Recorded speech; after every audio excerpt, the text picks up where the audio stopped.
Hi guys, எல்லோரும் எப்படி இருக்கீங்க? இன்றைக்கி May 9th ஃப்ரைடே மார்னிங் பெங்களூர்லேருந்து ட்ரிப் ஸ்டார்ட் பண்ணியாச்சு.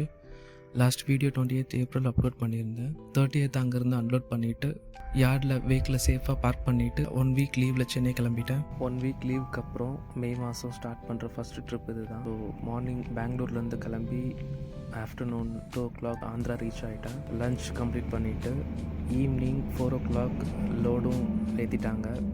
இந்த தடவை லோட் ஆந்திரா டு சென்னை பூந்தமல்லி ஏசிசியில் தான் அன்லோட் பண்ணணும். சேம் டே ஈவினிங்கே ட்ரிப் ஸ்டார்ட் பண்ணிட்டேன். அதனால் போகிற வழியில் தான் ரெஸ்ட் எடுக்கணும். இங்கேருந்து கடப்பா வரைக்கும் 130 கிலோமீட்டர். ஆந்திரா டு சென்னை வியா ரேணிகுண்டா திருப்பதி அந்த வழியாக தான் சென்னைக்கு நம்ம போகிறோம். ஆந்திரா டு சென்னை டோட்டலாக 385 கிலோமீட்டர்ஸ் நம்ம இந்த ட்ரிப்பில் கவர் பண்ணுறோம். ஒண்டிமிட்டாவில் டெம்பிள் பக்கத்தில் பார்க்கிங்கில் ஸ்டாப் பண்ணி அங்கே ரெஸ்ட் எடுத்துகிட்டு மார்னிங் 4 o'clock ட்ரிப் ஸ்டார்ட் பண்ணி சென்னைக்கு 11:30 ரீச் ஆகிட்டேன். சேம் டே அங்கேயும் அன்லோட் பண்ணிட்டாங்க. நெக்ஸ்ட்டு என்ன பிளானுங்கிறத அடுத்த வீடியோவில் ஷேர் பண்ணுறேன். தேங்க்யூ.